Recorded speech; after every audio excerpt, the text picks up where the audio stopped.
Talo Falava guys, welcome back to another episode here on our channel, another segment of our Q&A with Samoanfarmer, which is the podcast edition for our channel. It's great to have you guys back, and just want to say another big congratulations to everyone that has helped us grow this channel up to where it is now.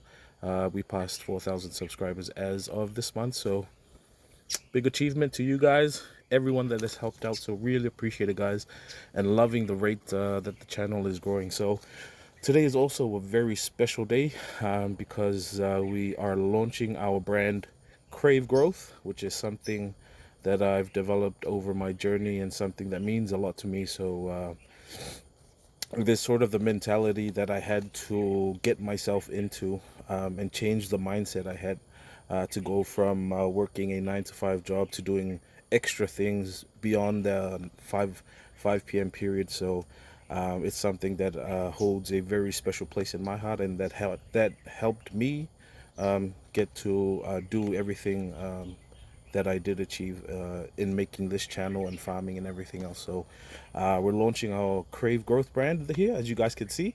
So this is the sponsor for today's episode, our brand, which is also the launch of our Crave Growth brand. So if you're in Samoa, grab yourself a shirt. We'll make it available soon, probably in the next week, depending on how we go with orders. But I'm trying my best to get it online so that everyone, all of you guys, can buy yourself a shirt to show support for the channel. So it's great news and big news for us, and a big win. So Vialili, thank you God for this massive achievement on all parts, because if it wasn't for your support, we wouldn't be where we are. So yeah, let's get on with the podcast today.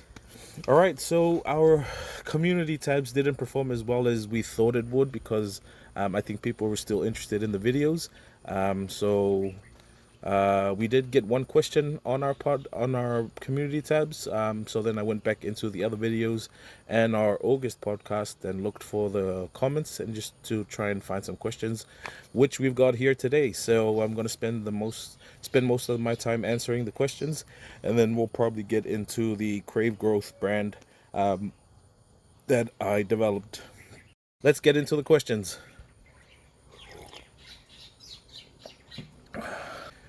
All right. Our first question's from Bob John 6526. Says more about you, your life, background, work, and education. So, this is a big question. Although it's only a one sentence question, the answer is going to be it'll probably take up the whole podcast, but I'll try and break it down as much as I can into biteable chunks, because they are actually the answer is quite large. So I think for me, my life, as I mentioned in the first podcast, I grew up in very well. I didn't have a background in farming, and my family was actually very well off. Not in the sense that up there, but parents, very good parents, great siblings. Grew up in the village as well. Moved around a lot because of education and stuff. So I've actually been to one.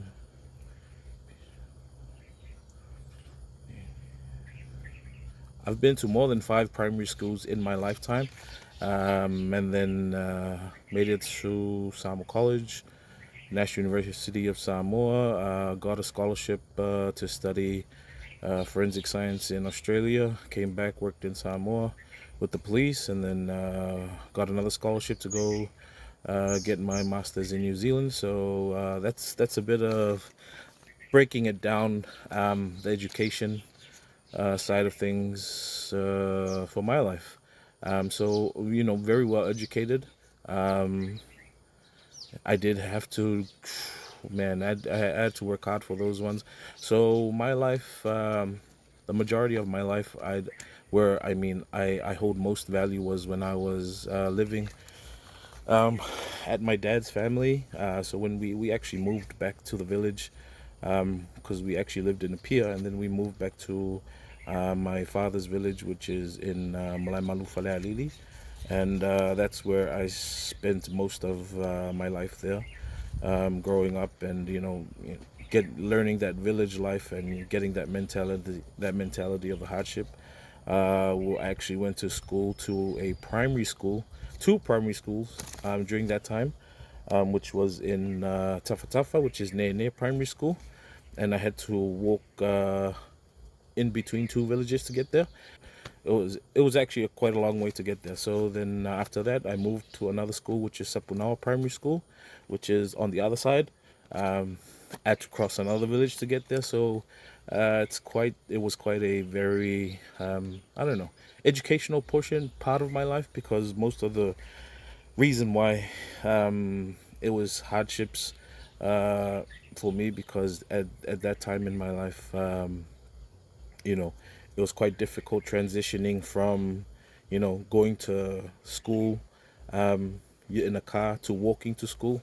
And then I remember back in those days, it was every time I had to walk to school, I'd have to grab like flowers and stuff, because we used them to decorate the rooms in our classes. So good times, but that hardship of walking to school, no jandals, and then that time, and then after school, when the roads were pretty hot, you try and get yourself on the grass, because it's not cold or anything, but it's a lot less hot than the. So yeah, that portion of my life helped out shape the person I became, and the kind of mentality that I had to get myself out of the village life and find a better future. And parents played a big role in that, and also the upbringing. And yeah, that's a bit of that's the basic. I mean, that's the core part of my life that helped me get ingrained in my head that I needed to be to be successful in school, to be successful in whatever I had, and I think that's probably the best answer I can give you right now. So I appreciate the question, really good question, and hopefully I can elaborate more on the next episode, on the next podcast. So we'll see how we go. All right, next question from the 808 Big Solar 6. Would you consider co-sharing our farm? Unfortunately, I am co-sharing. Unfortunately, I'd love to co-share it, but I am co-sharing it at the moment with my uncle. So me and my uncle work on the farm at the moment. So apologies for that. Maybe in the future, maybe we could look at something bigger, but at the moment, so that's why having uncle was probably the biggest blessing in terms of the farming, because I do have a 9 to 5 job, and I'm only available on weekends. So uncle handles most of the operations on the farm, while I handle some of the logistic side, finance and marketing and stuff. So, we both add our value to the farm, and as I mentioned, having uncle on the farm was a really great blessing, because he has, previous years he has had a farm himself and the Taro plantation. So having that knowledge really helped me as well. So unfortunately, no, at the moment. We can't co-share because I'm actually sharing it with my uncle, but maybe in the future. But we never know how we go, and maybe sometime in the future we'll look into it. So yeah, I really appreciate the question. Thank you for that. Our next question is by James Talangi 7897. I asked one question regarding taking out the uli shoots. Does it affect the comb by taking out the uli, but the comb is not matured? Yep. So I actually answered that question, but I replied back to your question, but I wanted to go further into that. So there is the notion with traditional farming that if you actually take out the tiapula early, when the taro isn't matured, it'll actually cause the comb to get that what's that texture that's very unfavorable, which is susu, which is the kind of that wetness thing that Samoans don't like in their taro. So that is one. That is the the notion, and that traditional farmers have, and we've actually put it to the test now. And there are varieties that will that that if you take out the ulis or the tiapula too early, it will affect the comb, but the other varieties has absolutely no effect. So I think I might be wrong, but I think maybe it could be on something. So, for example, there's one variety which is the that red colored variety, the red taro, the red tiapula taro. That one has a lot of tiapula shoots, so a lot of that uli shoots, and maybe the reason why that one, because that's really affected if you take out the shoots early and the comb hasn't matured.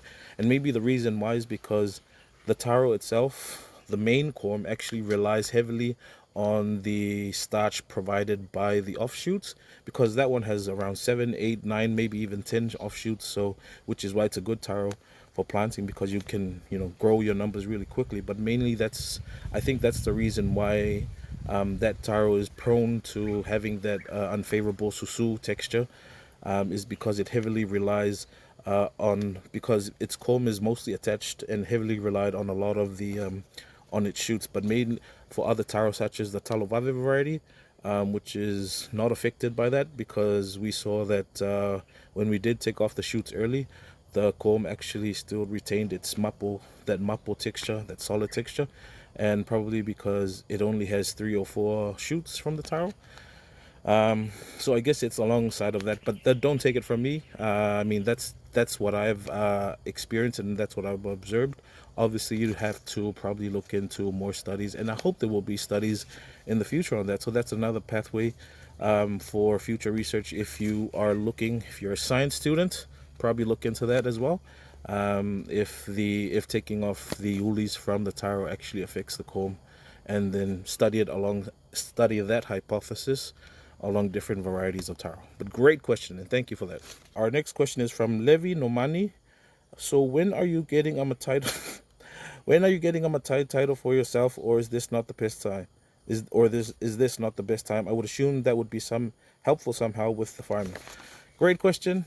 Probably not anytime soon. I love the role that I play, which is to tautua, or to provide the service. In my career as a police officer, I had that. There was that mindset where oleala i le pule. There's a Samoan saying oleala i le pule o le tautua, which basically means the path to leadership is through service. And I love serving you. So I mean, I'm not interested in getting a Matai title anytime soon, but if it does come that way, then maybe. But I love the role that I play, because I don't want to get to that Matai stage yet if I haven't done any service to anyone. So at the moment, I'm still providing that tautua to my father, to my mother, to my wife's family, and I'm happy to do that at the moment. So probably, if the next 10, 15 years I don't get a Matai title, I have no problem with that. I've got bigger ambitions other than getting a Matai title, but if that comes along the way, I'm happy to take it. So probably not now, but if it does come, I'll be grateful. So great question. So our next question is from Filemoni Laui Lefue. Filemoni Laui Lefue 4493. So he's asking in Samoan, which basically means, is the car up and running? And yeah, the car is up and running. Really, really praise God on that, man, because that was probably the roughest time for me and my wife and my family, was not having the car. So to have it back on, up and running again, and during that time, the faith really got tested. But you've got to remain true to God. And that's another thing I really want to share with you guys is there's this really, I don't know how to say it, but there's this bond as a farmer. And someone mentioned it in the previous video I uploaded when we actually got the car back. But farming actually, for some reason, brings you closer to God for some reason, and probably, and rightly so, because the trials and the obstacles you go through when you go through farming, they're quite like it could like throw a sane person insane. So you need to have that faith. I mean, not just with farming, but probably with everything, and it's quite revealing when having that faith guide you during those dark times, and then the perseverance, the commitment. And then coming out of that, through that entire period, with the new car, with the truck up and running. So it was a really eye-opening moment for me, and it's an important lesson I learned from that is to always remain faithful to God and don't let go of your faith. Because those testing times, oh man, they'll take a toll on you. But having that belief and that resilience and that steadfast faith in God help you go a long way. And I know it'll help you go, like, even wherever you want to go in life. So great question. Great question. Oh, and on another note, we did get another car. So we actually got a van, if you guys can see there. We actually picked up a van. My wife and I invested into a van only because for the kids, because we take them to school. So on the same day we picked up our van, we picked up our truck as well. So, it was actually a really sweet moment, keeping, having that faith in God and knowing that, through the hard times, just trust in God's timing. And what perfect, like, what else could you want out of that? There's no perfect results other than that, when you're picking up your old car at the same time picking up your new car. So everything was just, well, it just turned out really well, and I was really happy for that. I was really happy with the results and how we came out of that tiring, that really stressful moment in our lives. So yeah. So we've got our van now, and that van is what we use now. It's our daily commute now to and from work every day. We're leaving the truck now with Uncle and Pa'a, so that it helps their work easier as well with the farm and stuff. So we're just, I don't know. I wanna look into another car, probably a third backup, because if another lesson this has taught me is to have at least like 3 or 4 backups on your backup. So we do have a backup car now, which is the van. But let's say for down the road, the truck and the van goes down at the same time, and then we're out again. So looking into another one, probably a less pricey car, probably old Toyota. So there's one farmer just up the road from us, and I've been eyeing his Toyota Hilux. I think it was the '98 model, square body. I think it was. I'm not sure. Might have to check the engine, but it was the chain timing belt. I'm not sure what that engine was called. I think it was a 22R or something. So that's the one I'm looking into. We did get to come see it. We went to his house to see it. He said he's actually waiting for the new carburetor. So once he gets that, he'll give us a call, and then and his mechanic, and then we'll get it up and running. So that could be another addition to the farm pretty soon. But fingers crossed.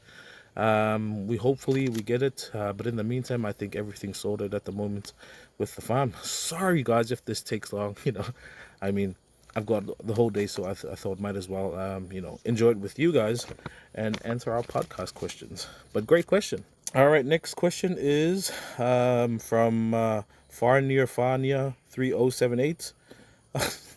That was a mad cooking sesh, Mayuso. Maybe venture into a dessert one day, or maybe venture into a dessert one Sunday. That's a really good question. I'd love to go into dessert, but I don't know, man.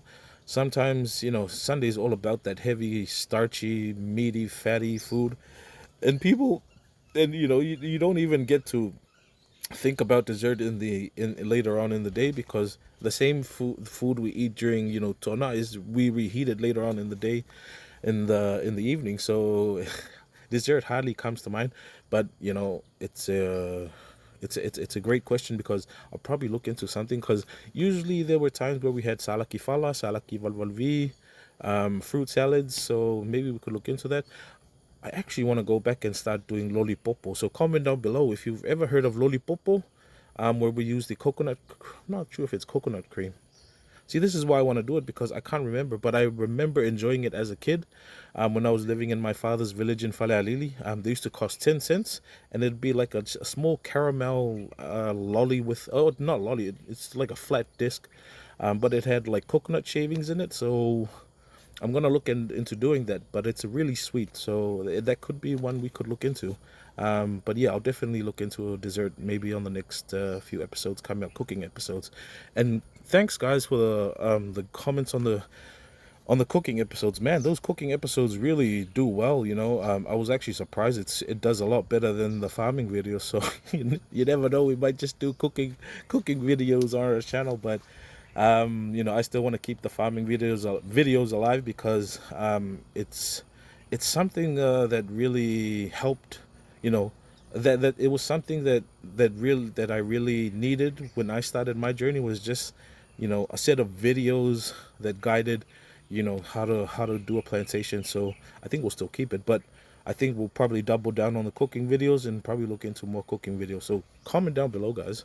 Let me know what kind of foods you'd like to go into. And also, in case anyone thinks that we're buying so much food and stuff for our cooking episodes, just for the sake of making the thumbnails and making the food extra. No, making the food so extra. No, that's not the case. So that's the food we actually have every Sunday.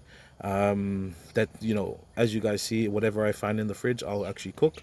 My wife's family buys, and my wife as well. So they go out Saturday and they'll buy whatever for tonight. So we're not going into the extra area just to make good Sunday food videos. And you never know, in the next Sunday it might be just the umu and luau, and that's what it is. It is what it is. I mean, that's how it is some Sundays. But we try to make at least the we try to make tonais at least a lot, just not a lot, but just some good food because of the kids.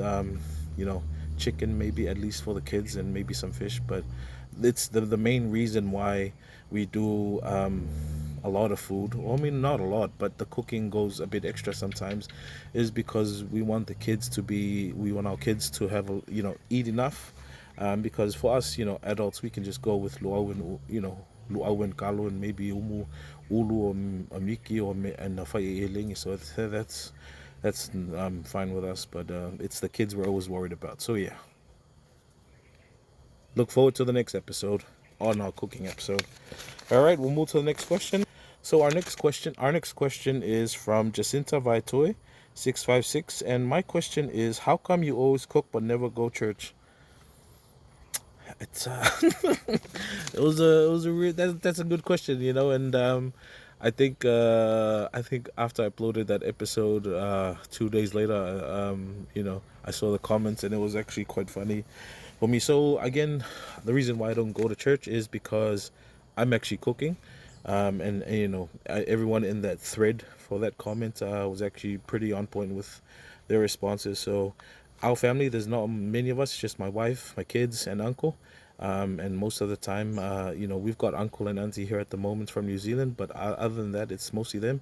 So I give the rest of them the opportunity to go to church, but if we can't all go to church on Sundays and then come back and not have food. So that's why all the Sundays I opt to stay and cook, is because I give them the chance to go. Obviously, I do go every now and then, and I don't record it, but for the most Sundays, I'm mostly based here in the Mukuka.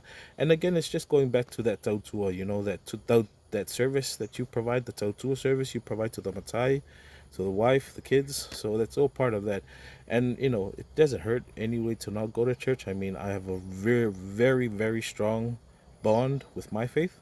So even if I don't go to church, I'm pretty well versed in my faith. And as I told you guys, when we didn't have the car, that was probably the hardest part for me. But having my faith in God really helped me through during that time. So yeah, hopefully, if I do get to go to church, and my wife's been telling me, the bishop actually wants me to come to church, but he's not forcing anyone. So I would love to go to church, but maybe when the kids are old enough to start cooking, then maybe it's their time to stay, and then I go to church. But fingers crossed. Yeah, great question. On to the next. All right. Our next question is from Yolanda Falua. Guys, sorry if I don't pronounce your names right. As you guys remember on YouTube, when the names on YouTube don't have the symbols where you know it's a Famamafa or a Komaliliu, so I'm just pronouncing it as I see it. So Yolanda Falua or Faalua 4474 asked, "Can you do a video of when you eat after cooking? Have to see the results, bro." I've always wanted to eat, as I showed, because I do want to show that, but it's just this inside part of me that keeps telling me that's not the thing to do and that's wrong to do, and it's because when I was raised up in my dad's family, especially in the village, where the culture and traditions are like stink on a monkey, like they will be onto you. Um, you we were taught not to eat before never eat before the Matai or the father in the family. So we were taught when when the food's cooked, lau lau me ai kakamakua ya faasuala pa fango ya mafelsolo fango fakala ya. And that was during the week. And then on Sundays, because I'm actually um on Sundays when we have the to'anai with the auloku, you know you go through that same process, that same thing, but in a bigger scale.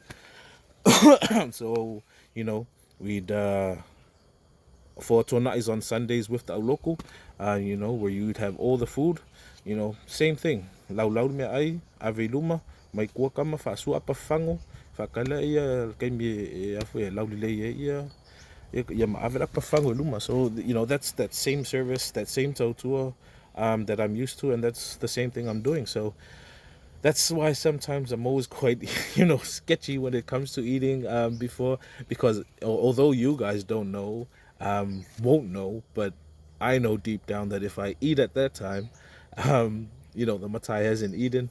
So it's not really, it's really, but those are some of the values that I hold very dear to my heart as a Samoan, those traditional values. And that's why sometimes it's apart from the episode where we hosted Jay from World Travelers, the South Korean, where I did actually record myself eating, and that was the only time I recorded myself eating.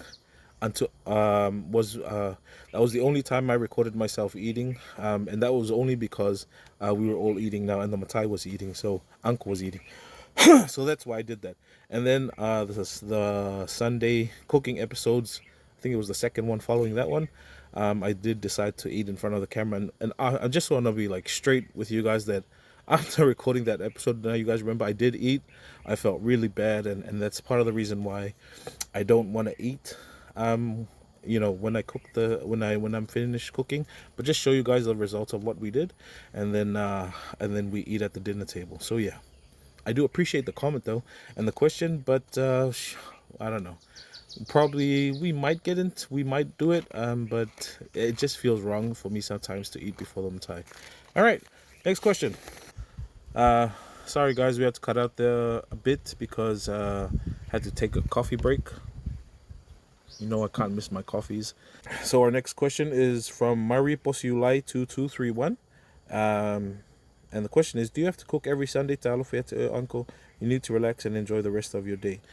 Unfortunately, yes, I do have to cook every Sunday. As you guys know, with the family and stuff, going to church, I'm solely responsible for the cooking every Sunday. And again, it's part of that tour that I do for the Matai and for my wife's family, and also gives them the opportunity to go to church because I'd rather have my kids go to church instead of me.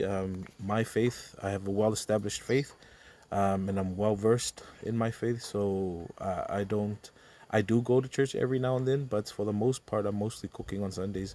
It's just so that when people, come from church, vela kulmea ai and everything. So yeah, guys, that's why every Sunday, and that's why I'm able to make our cooking episodes, Sunday cooking episodes every Sunday, is because I get to stay and cook for the family instead of going to church. So hope you guys appreciate it, and yeah, thank you for that question. Um, our next questions.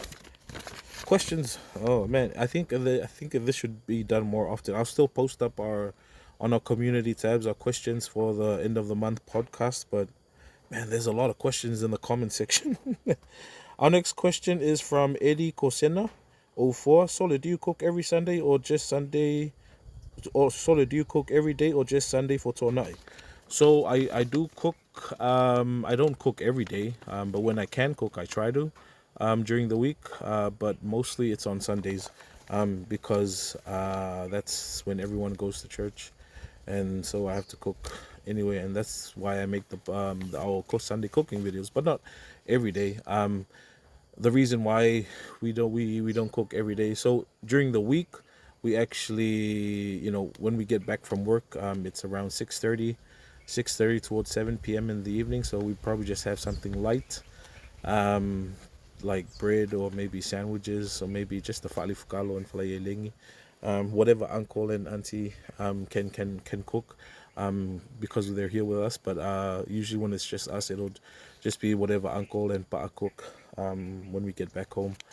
But for the most part, it's usually something like during the week, only because we get home pretty late with the kids and stuff. So yeah, but it's mostly Sundays I cook. Sunday I'll always be cooking on Sunday, but during the week, yeah, probably. I have been quite busy lately, so couldn't be cooking. Every time we get off work, I come straight home and then onto the computer, one of the projects we're working on. So yeah, great question. So our next question is from Liane Fanini. I am a new subscriber to your channel. I played up catch up to all your videos. You have wholesome, informative, and educational videos. I am curious about farming in Samoa. When a person wants to expand their plantation, does the farmer have to purchase land or go through the Matai system to get permission? Great question, and I wanted to answer this a lot more elaborately in this episode, only because it will probably help out a lot more people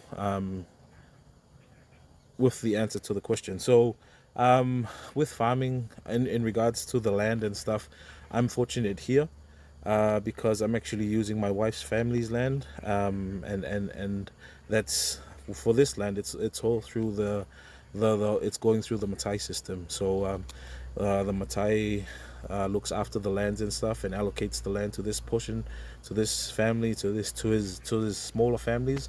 Where he can delegate. Where he can tell people of his families, all right, you go work on this portion of the land, you work on this portion of the land, and you work on this portion of the land. So it's like that when you actually work on customary land. But there are freehold lands that are available to work on.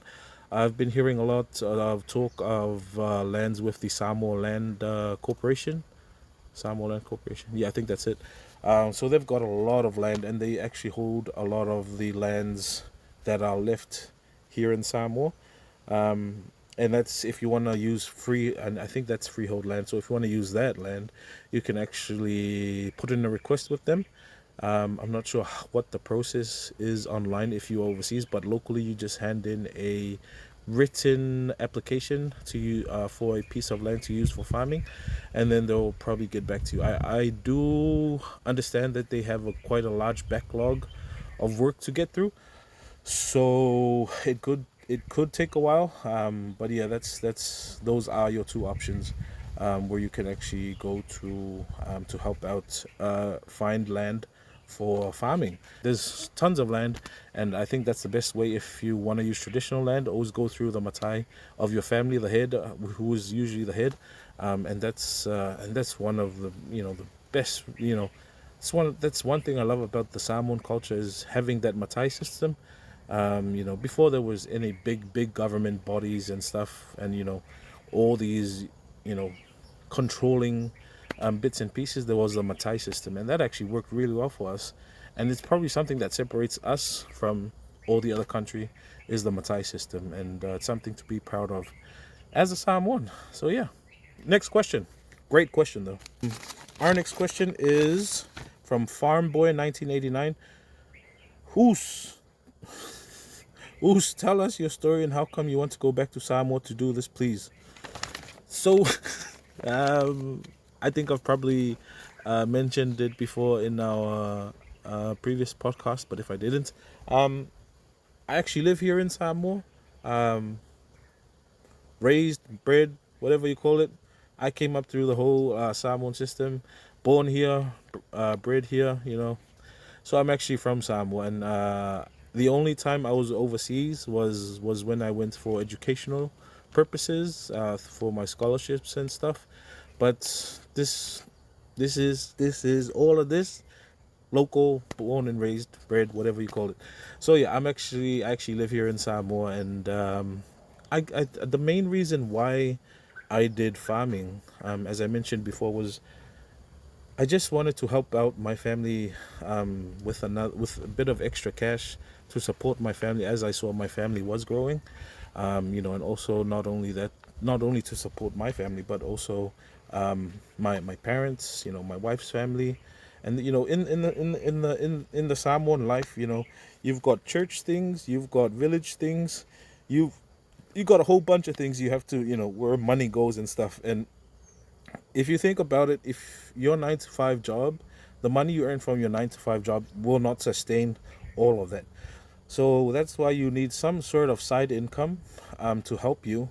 And that's why I took up farming, was because I saw that my income from my 9 to 5 job wasn't going to make ends meet, especially with my growing family. And I've got things, I've got to take care of my parents. I've got to take care of my wife's family. So I saw farming as an opportunity because, when I did come, I saw there was a great amount of land, that wasn't being utilized to its full extent. So I thought, boom, farming's the way to go. And then yeah, just invested into farming. Went on from there. So as you guys, have seen in the previous episode where I mentioned that farming was new to me, I'm not from a background of farming, and I had to learn everything, and that was really hard for me because, as I mentioned, with our generation, my generation, and then the previous generation above me, which is probably two generations of, the farmers that are there are not actually quite, and they're not the sharing type because they're heavily involved in trying to support their family. They don't have time to talk to people. All they want to do is just farm to support their family. So the only way to learn from them was to actually associate yourself with them. And for me, it was quite difficult, coming to do a farm, plantations and stuff, with zero knowledge, like literally zero. I had no previous understanding. Like I mentioned to you guys that, so my background is mostly forensic science, but farming was absolutely nothing to zero, apart from like basic knowledge from year 12 and year 13 of cell structures of plants. But other than that, it was just like zero. So I had to learn everything from scratch, and that's part of the reason why I really enjoy YouTube and wanted to invest into making this channel, was because it was something that I really needed, was a YouTube channel that can help me learn how to start up a farm, where to go, what do you need. And I mentioned before that Life on the Rock was that channel for me, and I actually got a glimpse through that channel of what it took to do farming. So did a lot of research, again, I stress Hawaii has large amounts of research for, Taro and stuff. So that's what really helped me get to the level that I am, and also to the traditional knowledge from working alongside farmers and stuff really helped me, excel. So the main reason why I did this was to support my family. I mean, that's basically it. But going into it, going into farming, and all this other stuff, you've got to have a real, I don't know what you call it, but you have to have this mindset that you're not going to give up easily, that it's going to get hard, and you got to sacrifice a lot of stuff. So it's not for everyone, but the people that do take up farming actually come out like, like, I don't you could call them entrepreneurs. Myself, I wouldn't call myself an entrepreneur yet, but I do see myself going along that pathway, and farming helped get me to that pathway. So, and I encourage farming for everyone, because it truly is a remarkable field, not only for personal development, financial gains, but it's just another level, and it could really help you as well, as your character as well. So great question. We got another question here from Martin Faneni, and they ask, Malol tau tu also, fellow afioanga watu valid facility. They're fine. So Martin is asking, where is my village? So I'm actually from um, Malai Malu Faralili, Vaivaseuta. I've lived there for a while. Vaipuna, and Savai. So my mom's family is also from Savai. But at the moment, I'm currently living in Safato Olefanga, which is my wife's family. And this is where everything you're watching on the YouTube channel, it's all coming from Safato Olefanga, which is also where the current Miss Samoa is connected to. If you haven't seen her name, Moana Safato. So this village here is it's got some it's got some power in it. So yeah, that's where I'm currently living at the moment. So yeah, great question. On to the next. So got a question from Levi Normani, and they ask, which product yield most profit? Taro, Coco Samoa, cover plants. Just wanted to know why you picked Taro versus the other ones. Wow, this is a great question. So Taro for me was my first choice because that was what was actually common at the moment when I wanted to take up farming, and there was a lot of talk, and I saw a lot of people at the market selling taro, hardly any other crops, and a lot of push at the time around 2019, 2020. A lot of the push at the time by the government was to revitalize taro farming, so that was where I headed. But it was nothing actually, this versus that. Later on in 2019, I did invest into other plants, if you guys saw there. So I did invest into other plants, and then I started growing.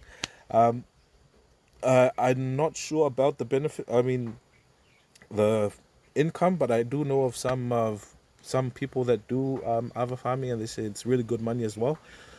The problem with other farming for me is I think it takes about maybe 3, 4, 5 years for it to fully mature, and that's a long wait. But when it does come time to harvest, it does reap in big rewards. So that's another good reason to get into other farming.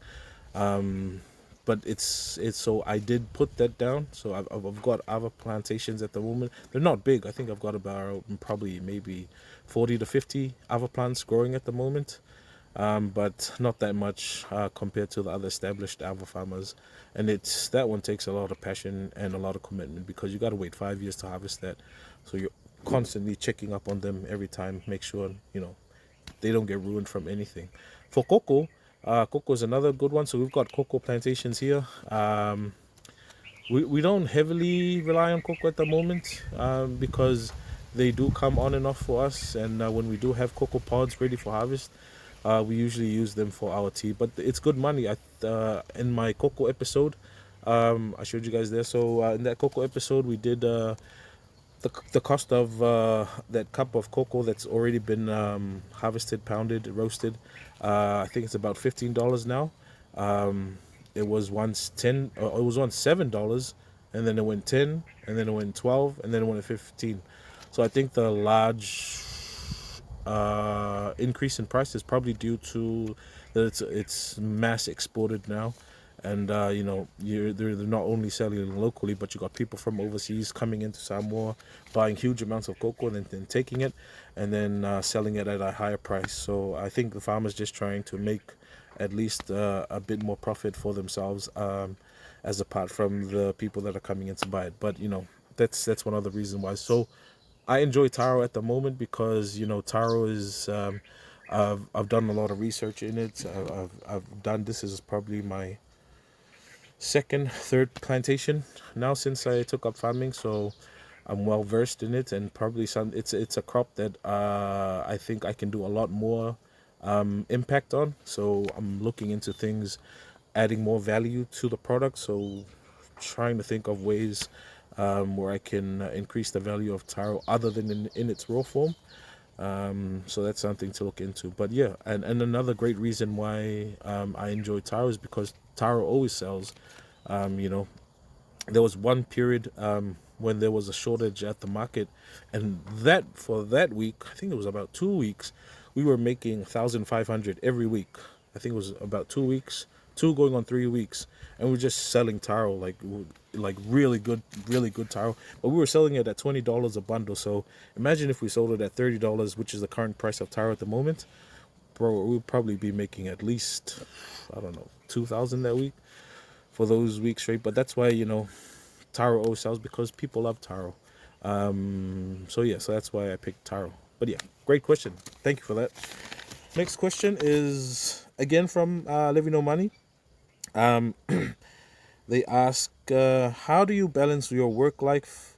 How do you balance your work life, farming, and cooking so much? I'm impressed with that skill. So the reality is, I can't balance it. Honestly, it's such an overload of work right now. But the main reason I credit this, the ability of me to do all of this, is the support structure around me. So we've got my wife, who's able to look after the kids, the babysitter. We've got uncle looking after the plantation. Cooking on Sundays is only because I'm free on that day. And at the same time, I'm also, every time I get pressured, because not only my wife's family, but I have to look after my parents, and having my brothers and their wives looking after the parents while I'm away. That's the only reason why I'm able to do all of this, is that I have really good support structure from everyone around me, especially my wife. So that's big ups to the support team. Let's call them support team. For making it possible, and that's why my wife has been one of the bigger blessings, if not the biggest. In doing all of this, because you know every time, while doing this, I do get it's time away from spending with the kids and stuff. And I'm a lot more invested right now into doing most of these side projects, and it's only because I'm looking for ways to help grow my family. So for my wife to pick up extra responsibilities around the house, and being able to support that while I do this, has been a great help to me, and kudos to you know it's just a massive blessing. So yeah, that's the only reason why I'm able to do this, is because I've got a great support structure around me that's help taking care of everything around, while I focus on farming, focusing on the YouTube channel. So there's quite a lot, and not only my wife, but there's my wife's extended family. There's everyone has been really enjoying the growth of this YouTube channel, and I really like to thank everyone who's been involved. You know who you are, in help setting this up and help getting it to where it's at. So I really want to give back to the community, give back to everyone, and hopefully when we make it, that's when we all make it. I won't make it, but we will make it, and the only way we can get there is by going together. So let's keep the rate of the channel growing, guys, because I've got great ideas and content and things I'm thinking of, that'll bring this channel to the standard, international standard. So yeah, fingers crossed, guys. But that's why I'm able to do the things that I do now, is because that I've got a great support structure around me. So surround yourself with people that support your ideas, that support your dreams. Everything will fall into place. But yeah, great question. On to the next. I think that's nope. We have one more question, and this question, I've saved the best for last. I mean, the largest question for last,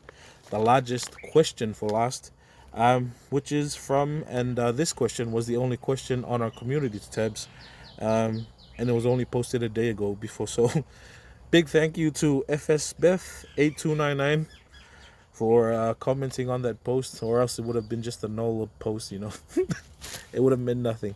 But yeah, so question from FSBeth8299.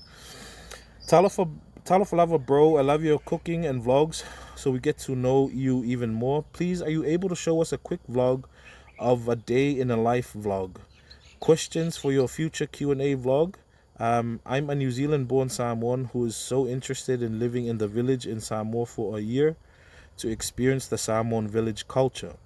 How much does it cost to survive for a local in Samoa each week for you and your family? What village are you from in Samoa, and what are the best beaches in Samoa? Keep up the awesome work, and thank you, Fiona Beth. Thank you, Fiona Beth, for the great question. It's a really large question, and the only way to get through it is to get through it in small sized, bite sized chunks. So let's start from the first part of your question, which is, please are you able to show us a quick vlog of a day in a life vlog? I'll get to that. That is a good idea, and that's something I can work on. But for me, a day in the life vlog, I'll just quickly break it down now. Is every day we wake up at around 5:30 to 6 a.m. This is during the week, Monday to Friday. 5:30 to 6 a.m. Everyone wakes up, and then we'll try our best to be out of the door before 7 a.m. So that because we've got a long commute to the city, in Apia, so that'll take about an hour because of traffic on our way there. And then we drop the kids off to school, drop the wife to work, drop the baby and the babysitter at my parents' house, and then I'm off to work. After work, which is around 5 p.m. After work, I go pick up the kids and the babysitter, pick from my parents' house, pick up the wife, and then we make our way back to Kua, here in Lefanga, which will probably be another hour and a half, because we do make stops along the way, to shops to buy stuff, sugar, whatever we need for the next day. And we arrive here around 6:30 towards 7 p.m. During that time, as soon as we arrive here at home, wife takes the kids to the house, where they'll have dinner with uncle and auntie and uncle and pa'a, and while I come straight to the house and then onto the computer, and because the reason why I do that is because that's the only free time I get during the week to actually get into, I spend a lot of time researching on YouTube and researching on the internet, for ideas to grow the channel, and also, like, how to, because I'm working on a lot of projects at the moment, to grow the channel. So I'm always researching and investing a lot of time into my research.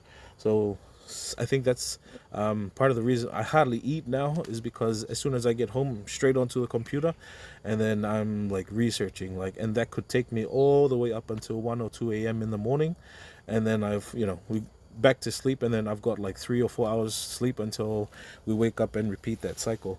On Saturdays, I usually make my way to the plantation, because that's the only day I'm free, and then I help out wherever I can with where Uncle and Pa'a left off, and then Sunday I'm cooking, and then that cycle is all over again and again and again. So that's a daily life for me, and I'll hopefully capture that in a vlog pretty soon.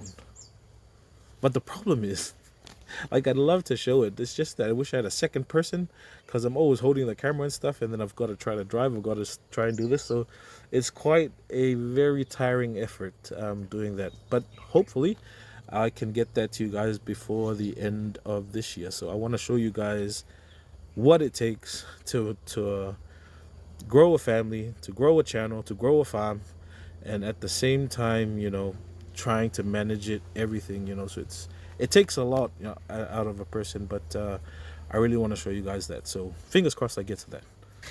So yeah, the next portion of your question is, how much does it cost to survive for a local in Samoa each week for you and your family? I think this question is quite difficult, because families are different. So some families are actually well off, some families are not. So it's quite hard to answer the question. So basic your basic costs for living in Samoa is just your power, if you have power. Some families don't. Your water and your food, and that's about it. So power, water, food. I mean, if it's just you at your family, you can probably get away with maybe $150 a week. Those bills are paid monthly, the power and the water. But food, I mean, food prices have gone like really high at the moment. Like it's ridiculous how expensive the cost of living is, and that's part of the reason why we suffer. The people are suffering just a little bit, and that's why I've noticed just the spawn of like entrepreneurs, side hustles. It's just because people are just trying to cope with with the um the cost of living. It's insane at the moment, and that's part of the reason why it's making $100 go a long way is actually almost non-existent at the moment. So it's a bit pricey at the moment, but you can get a. So the thing that has helped us the most is having the farm. So when we want to eat taro, just grab taro, coconuts, falifu. That's it. Make coco Samoa, falifu and coco Samoa, and then just buy an elingi. It's like the elingi is like $6-7 now for that good brand. But you've got brands like there's new Chinese brands like $3-4. And that's probably your cost for the day. So I think we're quite well off that we do have the farm to help us, and that's why food security and sustainability is such an issue right now, and something people need to get under control because the cost of living is through the roof. But thankfully, the government's come through with another increase in salary, so it's not much, but can't complain. Anyway, we'll move to the next part of the question, which is, what village are you from in Samoa? So I am from Safato Olefanga. Oh, I'm based in Safato Olefanga and my wife's family, but I am from Malaimalu Falealili. That's where I'm from. Anyway, the last question is, what are the best beaches in Samoa? To be honest, I'm not much of a beach person, but whenever I do like to go to the beach, well, not beach. It's not a beach. It's not a beach. But whenever when I like to take the kids, to enjoy, my number one place to go to, is Biula, and the only reason why is because the cave pool there, and the water is so cold. Like I absolutely enjoy. Like I could stay in there for maybe a whole day, and that's why I love going to Biula. That's my number one pick. But for beaches, yeah, there's plenty of beaches in Samoa. You can enjoy them. We've even got a few of them down here in our place. So I think Kokonati is back up and running. We've got Maninoa Beach. We've got the Faimafili Beach, Return to Paradise here. And then along that side, we've got the Tafa Tafa Beach going towards Wharealili. Then you get to Lalumanu, where it's like king of beaches over there. But for me, it'll always Biula, and Biula just holds a special place in my heart because that was the first place I almost drowned because my brother threw me in there, and he said I needed to learn how to swim, so he just threw me down there. I still remember that day. I was probably like 7 years old. So yeah, that's why Biula holds a special place in my heart, and that's why it'll always be my number one pick. It's because I almost died there. But yeah, guys, we'll just take a quick break, and we'll be back in 1 minute. All right, guys, welcome back after a nice coffee break. We're going to finish off the episode now with our Crave Growth brand. So, on this journey of farming, it was very difficult for me, trying to look in a worthwhile investment where I could grow in probably 2-3 years. And,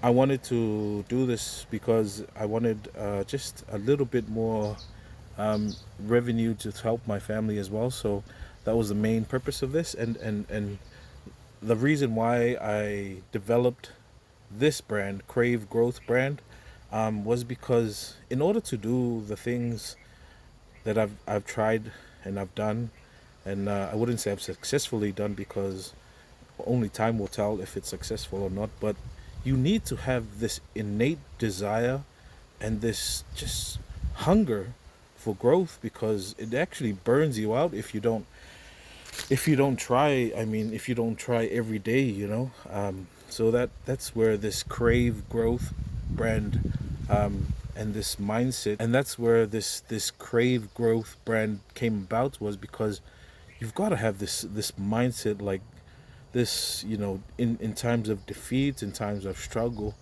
you've got to keep up the effort, because you're not going to make it if you burn out easily and give up easily. So that's where Crave Growth came about, because you've got to want it, and you've got to put in the time, put in the effort. There'll be sleepless nights. I mean, I mentioned to you guys that for me, in doing what I do now, some nights I sleep at 3 a.m., but for most of them all of the nights since I started this, I go beyond 12 a.m. And it's always trying to research, how can I do it better? How can I make it, things more efficient? What are some of the ideas going around in my head? Trying, how could I apply that? Who's done it before? Who's done it now? Who's done it successfully? What can I learn from them?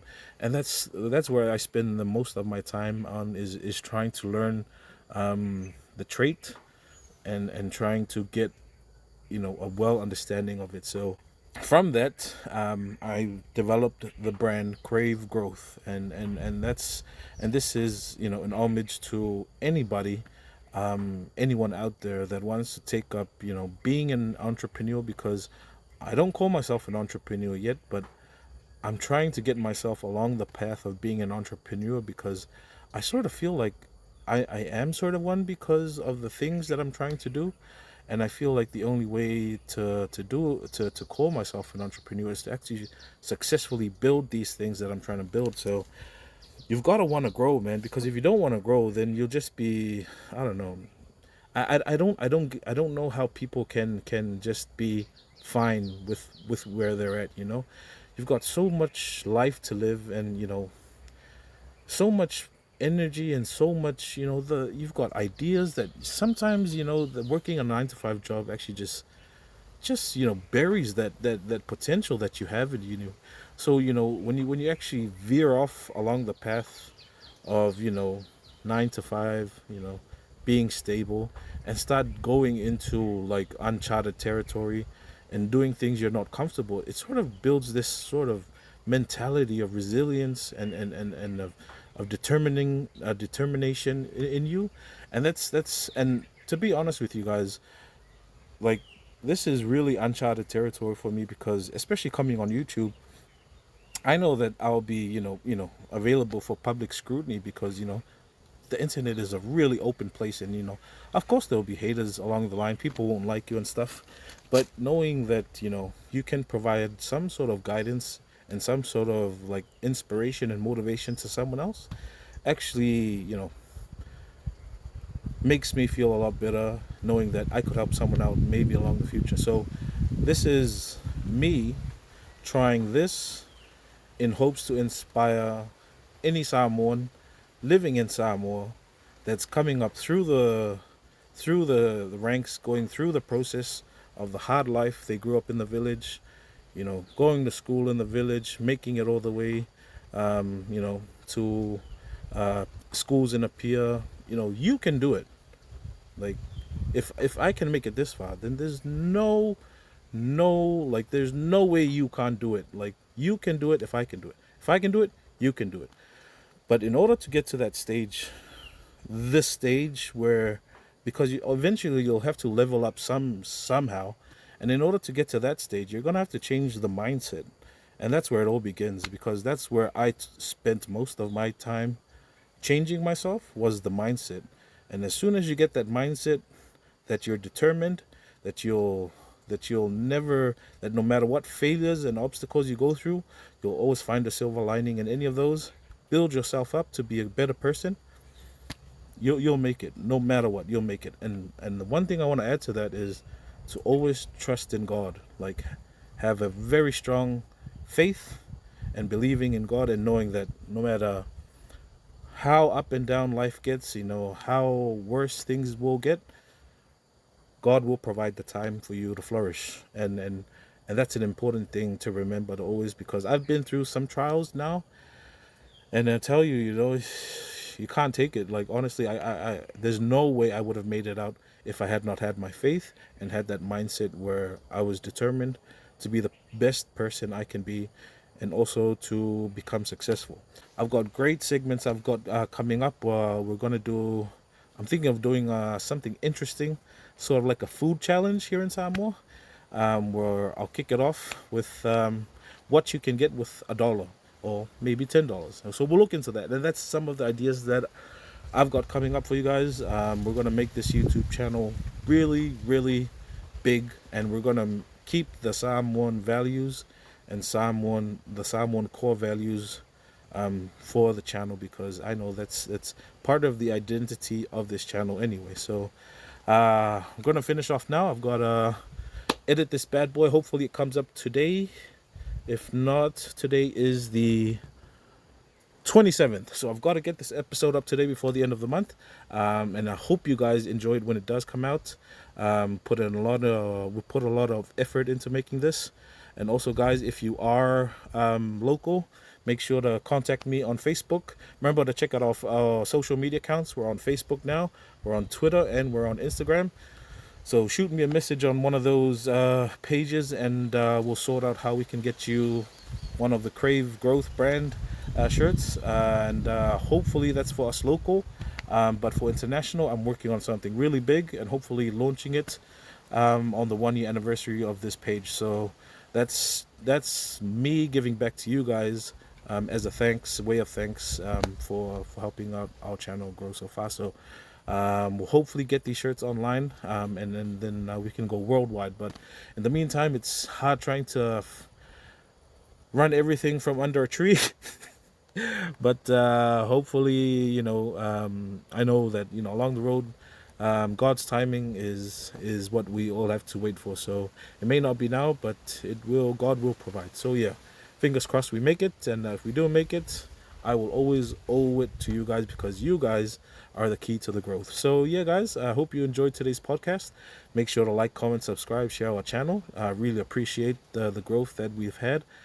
Phenomenal, like really, really phenomenal growth, and I owe it all to you guys. So thank you guys for tuning in to another episode on our second podcast with Q&A with Samoanfarmer, and I hope you enjoyed this episode. So have a safe weekend, stay blessed, guys. God bless, and take care. We'll see you on the next episode.